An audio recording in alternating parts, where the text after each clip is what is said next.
last week with any open questions last week. So I just have a couple of items I wanted to just make everybody aware of.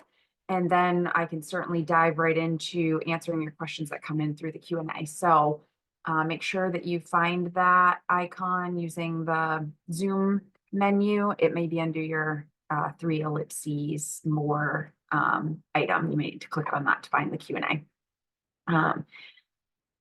So I know some of you participate in the Friday calls as well, the weekly provider meeting, but I just wanted to share a couple of things that I shared on that call, just in case you don't all participate in that meeting. I want to make sure that you heard some of the stuff that I shared as overview information there. One of the items that I covered was just really about, we are getting a lot of questions about when will things be resolved, and that's a tough question to answer because there is quite a process behind resolving issues, depending on what type of an issue it is. Some of them my team can address more quickly than others that require actual code changes to the application. But there is a cycle that code changes have to go through with the vendor, where they do, the development, the fix, the code fix, and then they have to test it, and then they have to push it into an environment for my team to test it, and then we would push it into a production deploy. And we do have scheduled production deploys every 2 weeks. So we had one on the 5th of April. We have one coming up this Friday on the 19th. And those deploys contain multiple issues, groups of issues that the vendor's working to fix. Every now and again, we do have what we refer to as a hot fix deploy. That's for something, system down related, like very critical, like we literally can't log into the system and we need, something major fixed.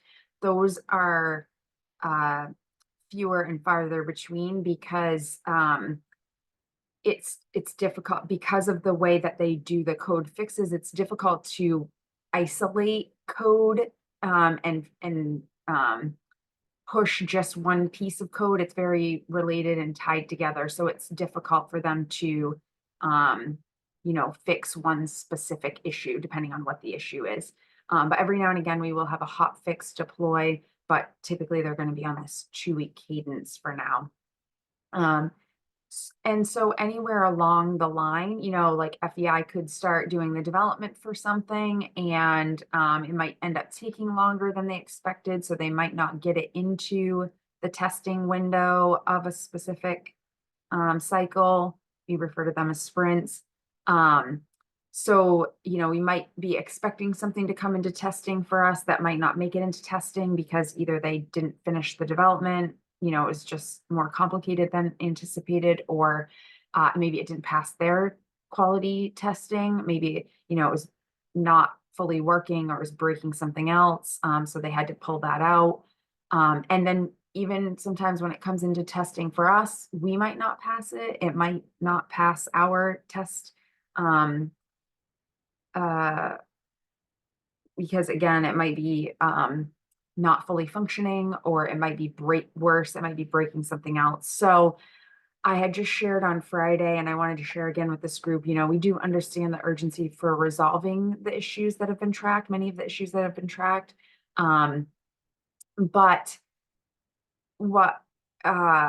But there's a balance. We don't want to be, rushing and pushing things out and breaking other things. I know some of you are aware that when we did the deploy on April 5th, we actually introduced a new bug into the person-centered plan form with that deploy, which wasn't caught during our quality testing, either FEI's or our team. So that made me really kind of step back and look at the process and discuss with both of the teams about the importance of really thoroughly testing everything and not rushing to fix things, because what I don't want to do is take one step forward and then 2 steps back. I don't want to fix something and then break something else for you or make something worse. So, again, we do have a volume of issues that we're working through. We do understand the importance and the urgency of resolving those as swiftly as possible, but we also want to make sure that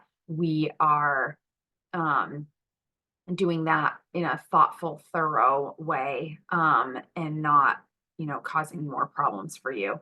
So because we did introduce that additional bug into the production environment on the 5th, I was able to escalate that new issue up to FEI, and I was able to ask them to do a hot fix for that and fix it directly in the production environment and skipping the process, the code-based process.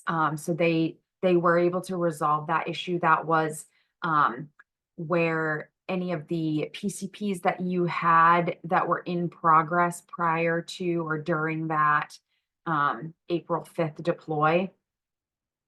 After that deploy, you weren't able to complete the waiver services that were sitting in those plans. You weren't able to like go in and invite a provider. It was not allowing you to search for a provider, or it wasn't allowing you to link the services correctly in that open existing waiver service.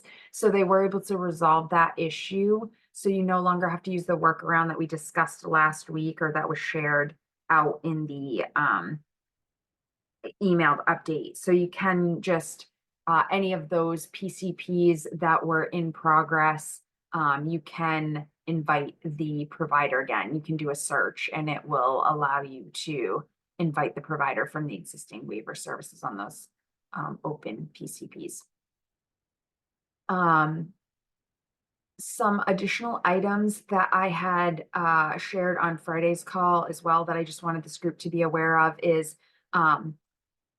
it had come to my attention just before that Friday call that there was an OMS provider notice that had indicated that they would no longer be assisting providers with denied claims as of a week from today. So April 22nd, 2024, they were no longer going to be assisting with claims that were denying related to the 17-digit PA numbers in the Evergreen system.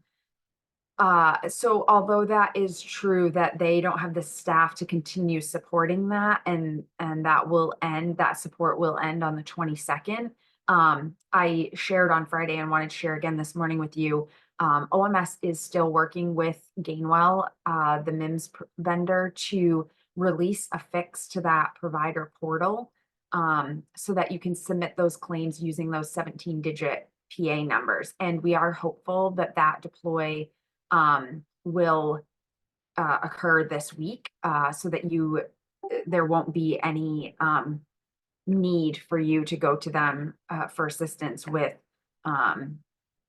claims denials after the 22nd. So again, we can't make any promises there. They are in a testing phase for that fix as well, but we are hoping that that will deploy this week. So that will be a non-issue for you. And then I was also made aware just before the Friday call and shared on that meeting that there had been some misinformation about that PA utilization report. So for those of you that have individuals in your organization, your agency, your organization that are provider authorization users and who are relying on that PA utilization report, there was some confusion about what PAs were showing up, prior authorizations were showing up on that report. And I did confirm, and I assured everybody on that Friday call that that report does include all PAs for your organization. So it will have the ones that migrated in, as well as the ones that have been created in Evergreen since we went live on February 20th. And it's including both Evergreen auto-generated from the PCP and any that were manually created in the prior authorization module by a resource coordinator or care monitor. So you should be seeing all PAs for your organization on that report. We are still working to enhance that report to include a couple of additional fields of data, but that prior authorization report should have everything that you need to do your claims, and we will be adding those couple of additional fields that were requested as well. It's just a little bit more complicated to add the hours and the rate, so bear with us on that. And I also had left last week's call with a question about how you can revise SIPs, service implementation plans, if they'd already been submitted for review, but you needed to revise it, have the provider revise it before, say, setting it to state review, um, pending state review workflow. So I did confirm that if you have a PCP that's in an in progress status, so it's, pending planning team meeting, um, it could even be, it could have even moved past that to pending state review, and then come back to you as pending provider selection. So it could be in either of those: pending planning team meeting, pending provider selection. Um, and if it's in one of those statuses and the service implementation plan has been submitted for your review, so it's, um, you know, ready for you to review that with the person, as the case manager or the care coordinator, you can go to that plan from the SIP list page, from that tab, that SIP tab, and you should be able to see under your ellipses two options: one where you can open the service implementation plan, or one where you can revise the service implementation plan. So if you choose revise, it will auto close that version that was submitted to you for review with the person. And then it will create a new in progress version that the provider can edit. And then they can make the edits that are necessary and then submit it to you again. So that should work for you for revising SIPs while your PCP is still in progress. I hope that answers the outstanding question from last week. I think that was all of the information that I wanted to share with you before I dive into the Q&A. So it does look like we have a couple of items in the Q&A, so I'll go ahead and try to start there. But if you have questions, please add those in there. So Troy is asking, once we review a SIP with a client, how do we reopen a SIP without having to close the PCP and revise a new one? So hopefully, Troy, I answered that question. You may, if the SIP is still pending your review, if you had approved the SIP, let me just see if that also holds true.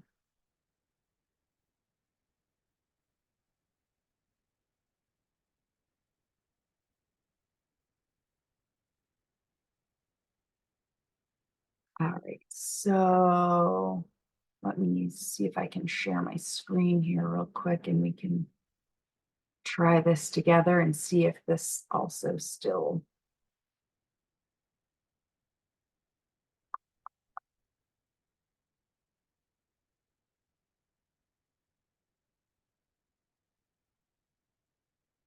Okay. So hopefully you can see my screen here. So I'm inside of my PCP and I go to my SIP tab and I have this SIP here that I've already approved. The person reviewed it and I've approved it and it's in plan implemented, but my PCP is still in a status of, actually, I'm going to move it to, oops, not close. We don't want to close it. So my SIP is in, or my PCP is in pending provider selection, and my SIP is in plan implemented. And if I click on this little ellipses, you should have this revise option. And it's going to ask you, are you sure you want to revise this service implementation plan? And if you say yes, then it's going to create, I'm just going to click back on the SIP tab. So I had one where I tested my other scenario. So it auto closed it. And then I had this plan implemented because we'd already approved it, but I selected revise and now it created this in progress version. So your provider should be able to make whatever edits you want them to make or they need to make to this new in progress version. So down here in this section where they've typed their plan details, they should get the little pencil icon and then they could go in here and they could go do that and they could add another one of these. And then they should be able to just set this back again for submit for review. And then you as the case manager would then now see it as pending review. So you could go back in here with the person, review this plan. We should see my edits down here. Yep. So testing changes 1, 2, 3. So you can review this. And then if the person's like, yep, that looks good, then you can approve that plan. And so as long as your PCP is still in progress, in one of those statuses, you should have that revise ability. Sorry, can't get to the SIP tab here.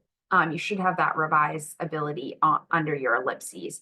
Once you've set your PCP to complete, though, you will need to revise the person-centered plan in order to revise the SIP. And so you'd want to do that as a change type of change in service implementation plan. If you're not changing any of the waiver service units or anything like that, you can simply select change in service implementation plan, and then it will allow you as the case manager or care coordinator to get that revise option again.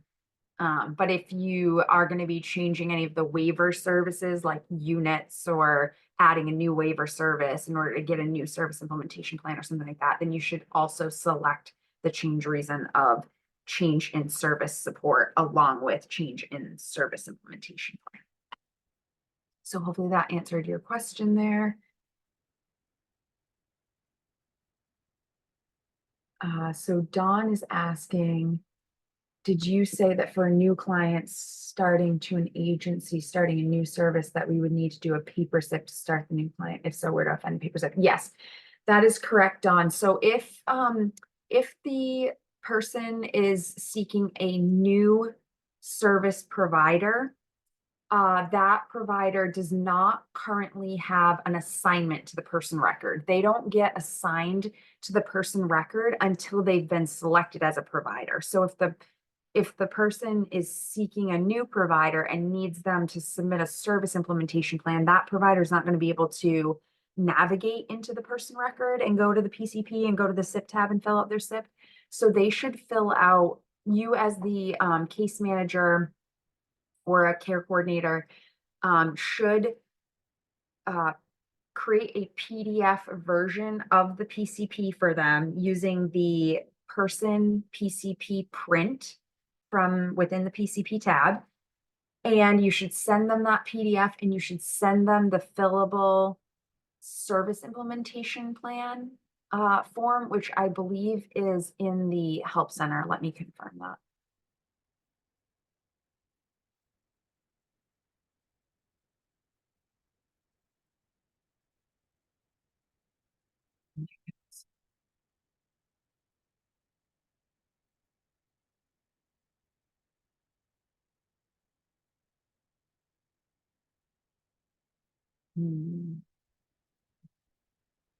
Nope, it's not in there. So I will get the link for that. I believe it's out on our ODE's website. But I don't see it loaded into the help center yet. So I'll track that as an action for us to get the link to the paper SIP form.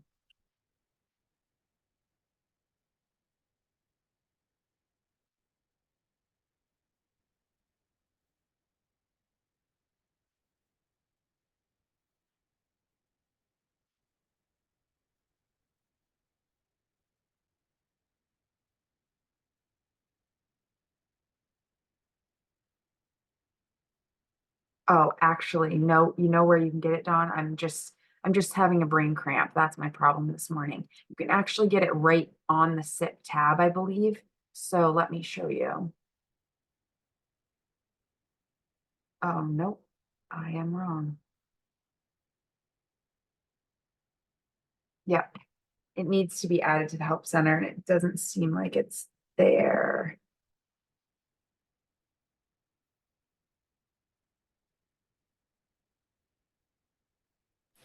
I can upload it, Leslie. Yeah, I might be in check the data validation environment and see if it's in there, Lisa. And then if it is, it just needs to be loaded into the production Sure. system. Oh, it looks like Emily gave us a link to it as well from the ODES website. Thank you, Emily. So Dawn, it's right in that link in the answered question there uh, if you need it today, but we'll get it loaded to the help center as well. And Becca is asking for service authorizations with dates that fall into the range of 220 to 315. How do providers resolve this gap? So 220 2024 to 315 2025 or 2024? I need a little bit more information, I guess, Becca.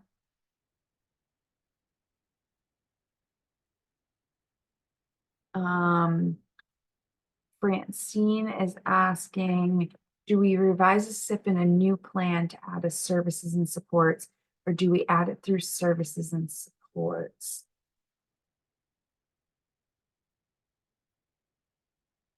So I think, Francine, if I'm I see you have another question as to I can't seem to attach an active plan. Oh, that's a separate question. Okay. So I think what you're asking is how do you add a new waiver service? No, maybe I'm getting a little confused. Um, yeah, no, I think I'm following it. So I think you're asking how do you add a new service to the PCP so that you can get that service implementation plan completed. So I'm gonna share my screen again, and hopefully this is what you're asking about. So if you have if the person is requesting a new waiver service and you need providers to submit a service implementation plan for that, you would need to be in your PCP. I'm in the wrong status here, but you would be in a pending planning team meeting. And you would go into the My Life Planning Services and Support section of the plan, and you would add a service or support, and you would choose the type of waiver service. You would select your service, whatever that happens to be.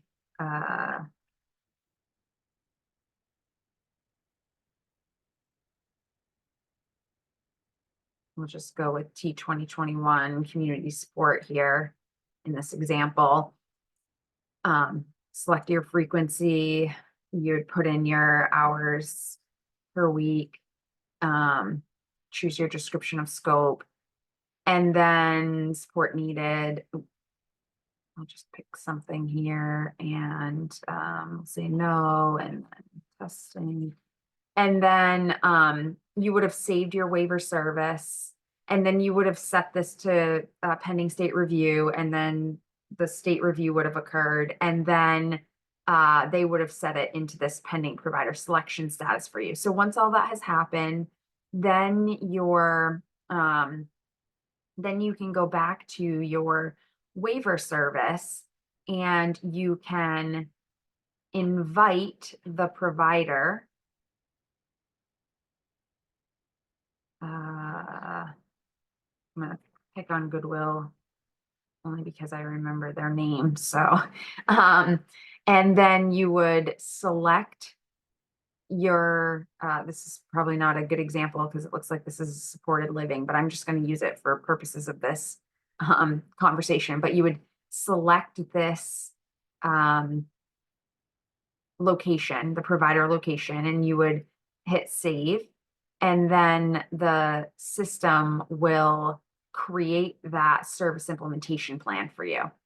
And it will be in progress. And then the provider, we're asking case managers and care coordinators to still notify providers when they've been invited to submit service implementation plans because the notifications are still turned off. So you'd want to let this provider location know that you would like them to fill out a service implementation plan. And then they would be able to, if they're already in this example, they're new provider, so they don't have access to this person record yet. So you would have to do what we just discussed. You'd have to go in here to the PCP. You'd have to print the PCP using this person PCP print for them and do that as a PDF version.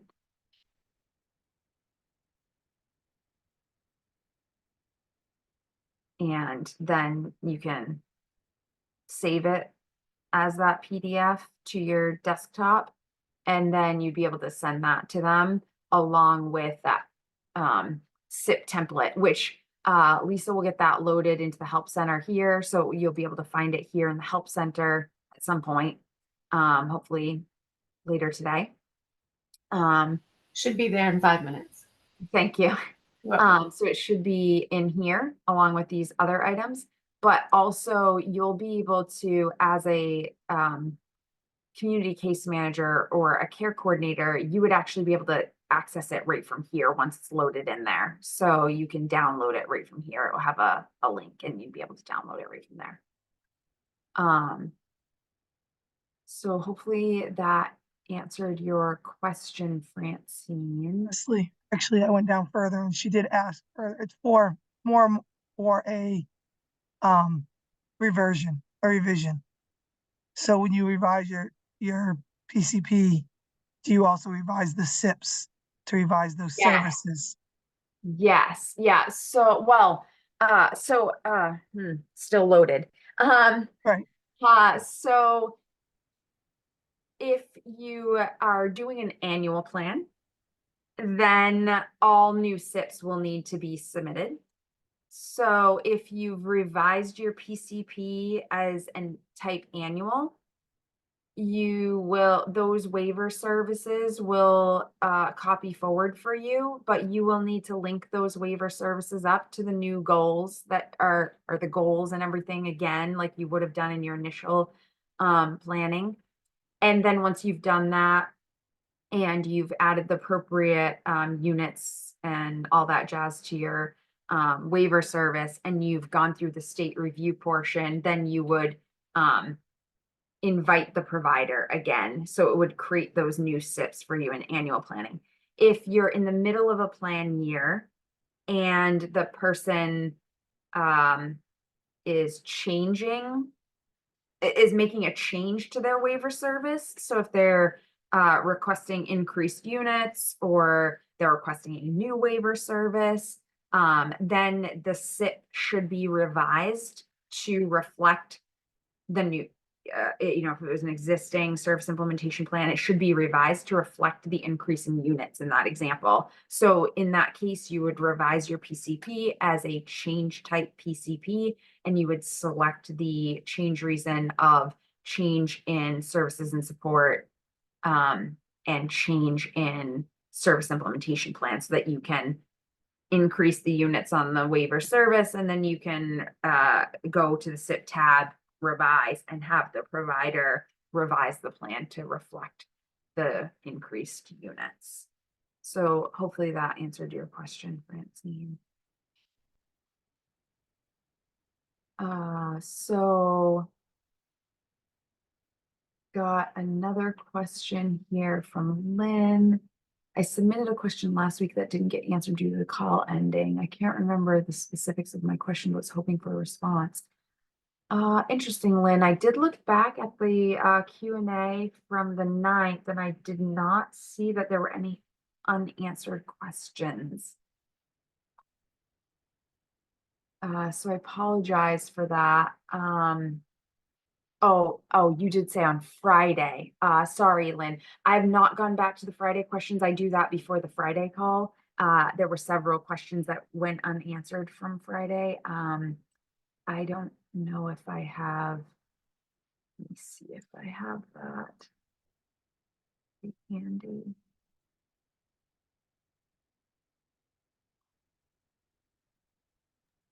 Leslie, I just sent it to you in the chat box, so you should have a direct message with the question on it. Thank you, Nikki. Mhm.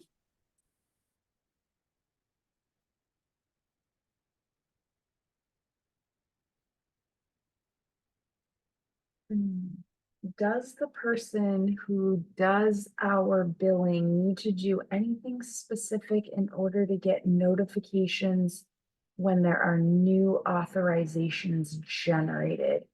We ask because they are not currently receiving any notifications. Yeah, notifications are currently turned off, Lynn. Apologies for that, but there was they were triggering erroneously for all users of the system that had that role, and it was causing more confusion and clutter, and you were getting notified when you didn't need to get notified. So currently your billing users, billing staff, provider authorization users should be relying on the PA utilization report, which is available in the reports section of the system, to see when new PAs are being added or PAs are being modified. It's my understanding that for section 21 and 29, the process is if a prior authorization is being modified, that they typically will end the existing prior authorization and create a new prior authorization with the increased units or new date range for that PA. So that utilization report should show you a new entry, a new PA on that report. I would pull that report and show you, but I can't because it will pull in everybody's prior authorization. So I can't screen share and show you the results for that report on this call. But currently there are no notifications going to those users. They would just need to go in daily and run that report to see if there's any changes to that report. But we are hoping to turn that report back on in the nearest future. So that, notifications back on in the nearest future so that they will be notified appropriately when you guys get a new PA or an edit to a PA or that kind of thing. Megan is asking, can I speak to some of the updates anticipated for this Friday, understanding that it's subject to change? Yeah, so we are hopeful that, actually, let me see if I can find the list really quick, Megan.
I know some of the, let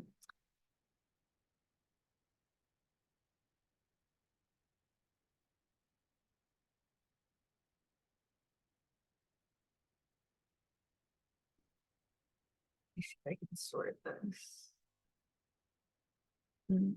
Have a better version.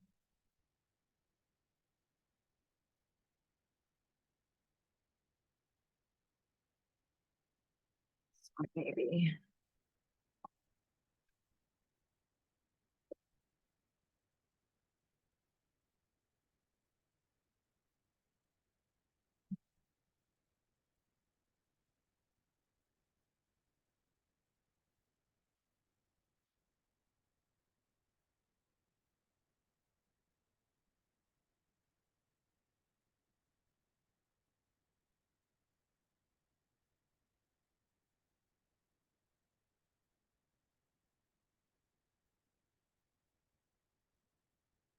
So we are hoping that a couple of report changes will go out, related to the to-do report, and, I believe the reportable event, all reportable, note report, the note audit report. I think we're hopeful that that one's also gonna go live. Um, I'm not entirely sure where we're at with testing on that. We also are hoping that the, active plan, the issue with, the wrong plan being designated as active plan, we're hoping that that will also deploy, at the end of this week.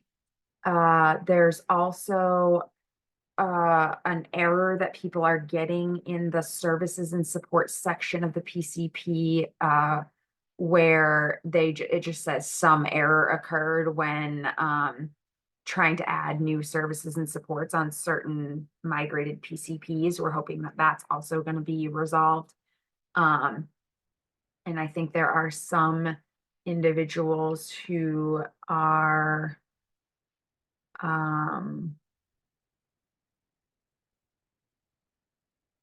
also receiving,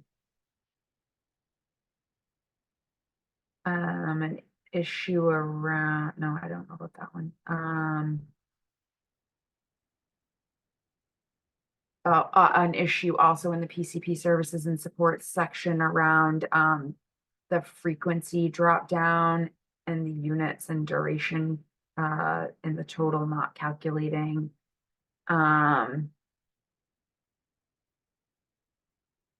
And then there's an issue around service implementation fields that aren't, marked as required to submit, correctly. And there's an issue for, our internal staff related to non-standard reconsideration packets, and the inability to create one of those, when a standard application exists. I think those are the big ones.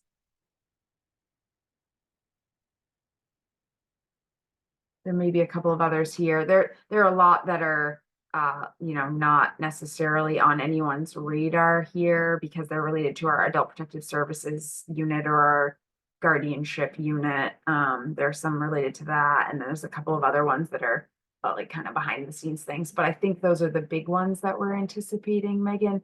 But I will also, try to, share that information out on Friday's call as well. So Francine is indicating, can't seem to attach an active plan to a reclassification if there's a plan that is in progress. I'm not sure that that's the issue that you're experiencing, Francine. It might be the issue that the active flag is not on the correct plan. You should, if you need to do a reclassification, you should be able to select, the active plan from the reclassification packet. from within the reclassification packet, even though there's one in progress. But I'll certainly take that and look into that just to be sure. Nancy, maybe you can ask Udaya to test that for us. Yeah, we've been doing a lot of work with reclasses with people, so I've never seen a situation that she's explaining where Yeah, because there's one in progress, it won't attach. We have Yeah. seen lots where it will not attach the active plan that they would like it to because it's not right. flagged as active. And in Yeah, those situations, we've worked with program management to make sure that they attached something. And then program management had said they would go in and look for the one that was supposed to be active. But I've never seen this before, so we can keep an Yeah. eye out for it. We'll definitely look into that, Francine, but I'm guessing that your challenge is probably not related to the fact that you have one in progress, but related to the fact that the one that you need to attach is not marked as active. Or maybe the person that you're trying to do the reclassification for doesn't have any that are indicated as active right now. Because I know there are some individual person records that are experiencing that where none of the plans show as active because of, again, the date ranges on those PCPs and how they migrated and what's been done since we went live. But hopefully everybody put some good vibes out into the ether here this morning, but hopefully we'll be able to deploy that fix for the active status this Friday, and then that will hopefully resolve a lot of the challenges that you guys are experiencing around that. Megan is asking about an update on the new format for case managers reporting Evergreen issues. Yeah, so we are still working on that, Megan. Apologies that that has not been deployed yet. We have a follow-up internal meeting this week, trying to just, do some final revisions to that.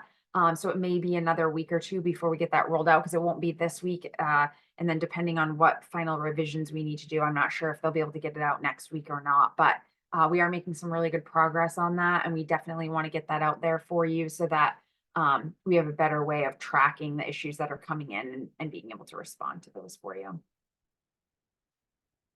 Hannah is asking if I can show how to link assigned goals to the waiver provider in the SIP. That's a frequent issue that we face as waiver providers. We can't get to the SIP through the invitation process you just demonstrated, but we're still missing pieces in order to be able to pull the implementation strategies. Yeah, so you let me share my screen here really quickly again. As a provider, you will not have the ability to determine which goals get linked to your service implementation plan. So the community case manager or the care coordinator should be, when the plan is in pending planning team status, they should be adding the waiver service they should be adding all these things that are under the My Life Planning section. They should be adding the goals. Those will auto create based on information that's captured up here under the exploration and discovery section of the plan, the Getting the Life I Want plan. So as they enter information up there, it will auto create goals. Those goals will not be linked to anything until they get down to this My Life Planning section of the plan, where they would then add my recommendation, and what we trained on is that they would work backwards when they get to this section. They would start at services and supports, and they would add all of the case management, non-waiver, waiver, self-directed services here. And they would do that the way that I showed earlier on this call by adding the service and the service details and these other pieces, but not inviting the service implementation plan, not doing the invitation yet on the service implementation plan. Then they would go and not filling the provider field. Then they would go back, they would make sure that they have the needs that that carried forward from the CompassS, or if they have to add any additional needs, strengths, barriers, all of these things carry forward from the CompassS, but additional ones can be added if needed. And then they would go back to the goals and they would, I'll just use one of these that exists here. They would open up the goal. It would, when it comes down from above, it will just have a goal name here. They would insert the desired outcome, and then they would be able to select from the domain that it belongs under, and any strengths, barriers that exist. They've already been added to this, but let's pretend that they hadn't. They would show up over here in this available column, and they'd be able to link up the appropriate strength, the appropriate barriers. They'd be able to add any risks. They would also be able to, they would have the available needs. They'd be able to select the need that should link to this goal. And they would have all of the services listed. And they would be able to select the appropriate service or services that are associated with this goal. So in the example that I did for you earlier, I created this community support service that I didn't go through this whole process with you, but what I should have done as a community case manager is once I created that service, I should have gone and linked that service to any goals that it is related to, and then added key milestones, and then indicated that this was a new goal and, added any information here, and then saved that. And I should do all that as a community case manager or a care coordinator before submitting this for state review. So, add all the, during the planning team meeting, as a planning team, you would fill out all of the plan, and then you would submit that for state review. The resource coordinator or care monitor would review that, and then they would set it back into this pending provider selection status. And as long as all of the services and supports have been linked up to the goals properly, and the needs and the strengths and the barriers have been linked up to the goals properly, then when they go to the services and support and they go to that waiver service and they invite the provider, I'm actually going to go in here and do that, show you. I'm going to add another provider here.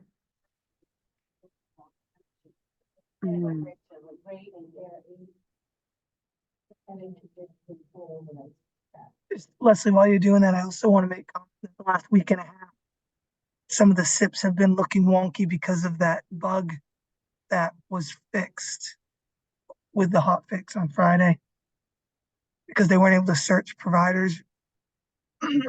They would recreating services, and then there was that it was forgotten to go back and link to those services.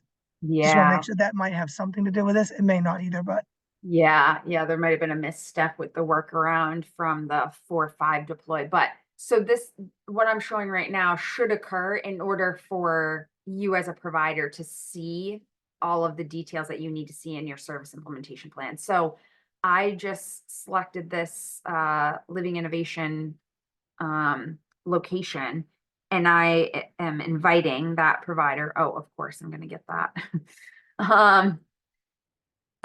Anyhow, what should happen at that point is your service implementation plan. This one's not going to show it because I may have to create a whole new one in order to show you, but this one doesn't have it because I didn't link. See, it's all blank because I didn't follow the process. So if you're seeing this all blank when you come in here, like things aren't linked up properly. Actually, this does have my test goal, strength, barrier, and need. So just want to be able to show you really quickly, but I guess I need to create a new service. Let me just create a new one really quick.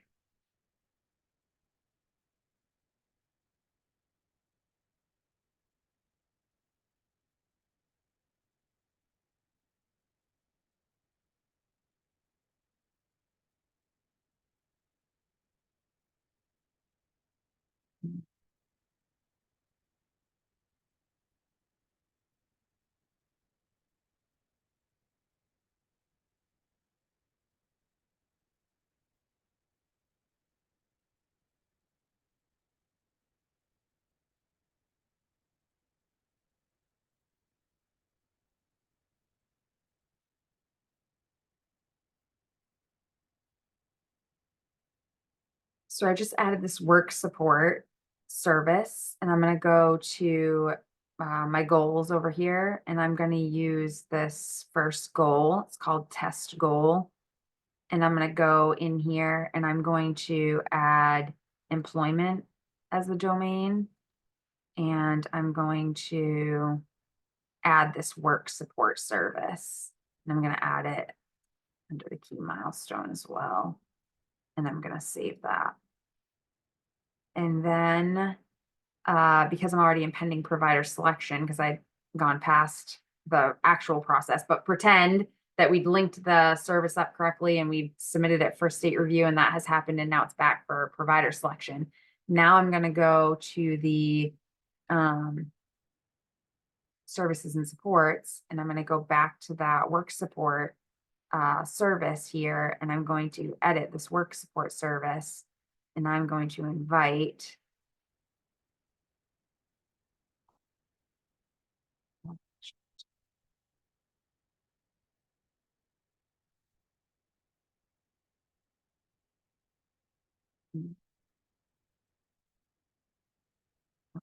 well, oh, there we go.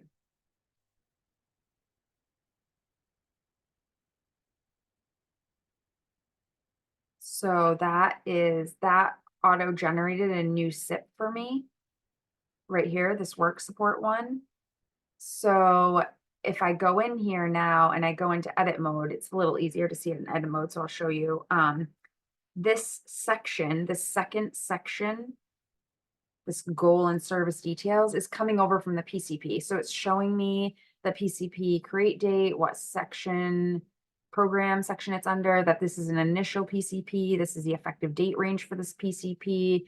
This is the case manager and the supervisor and the organization for the case management. And then it's going to show me each goal that was linked to this service in the plan. So it's going to give me the goal name, the desired outcome, the domains that it's related to, the target date for achieving that goal, strengths, barriers. If there were risks that were added appropriately, it would show that.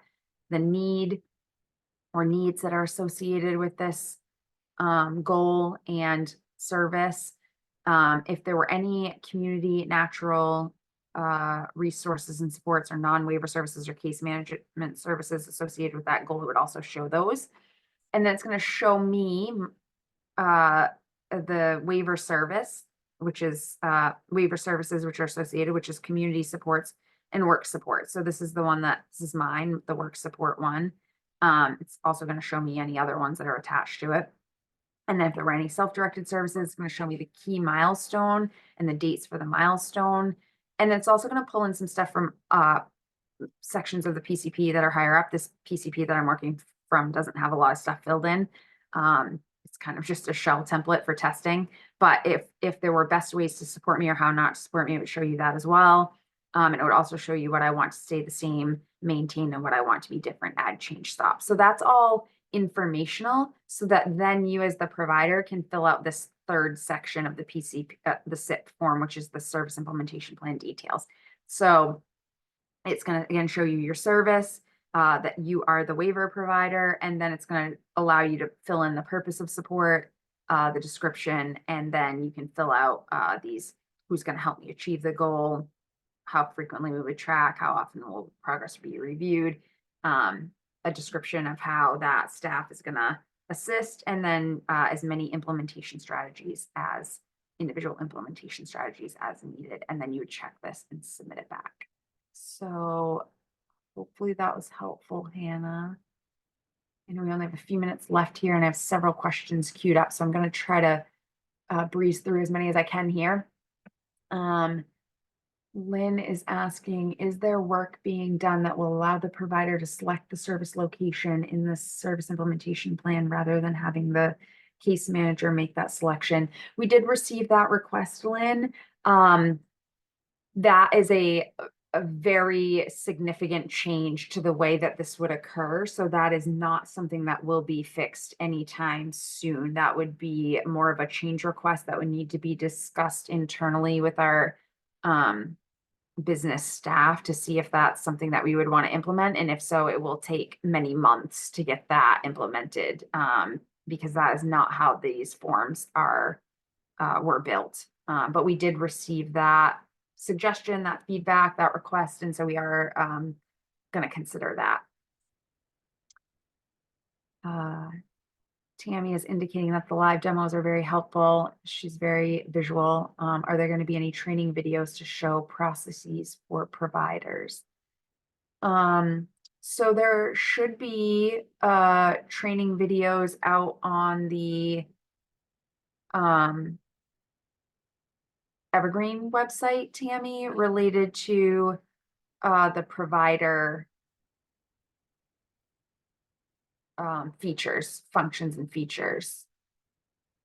Thank you, Emily. Emily's popped the link to that training page out there. But if there's something specific, Tammy, that you don't find out there that you were hoping for, please let us know. We can look to try to do some quick little training videos for areas that there's some confusion on. Francine is asking if services and supports are not complete in the plan and the old services and supports attached that migrated have incomplete pieces. Do we revise old services and supports, or can we close them? So services and supports that are not complete in the plan and have incomplete pieces. So I think you're saying that these services and supports migrated over from EIS and they're no longer valid services and supports, but they're incomplete. Yeah, you can close those out. You don't need to keep those on there if those are no longer valid. So in the PCP, you can delete that service from the in progress PCP, so that you don't have to manage that anymore. Yeah, so Hannah was saying yes. She meant as a tool to collaborate with CCMs.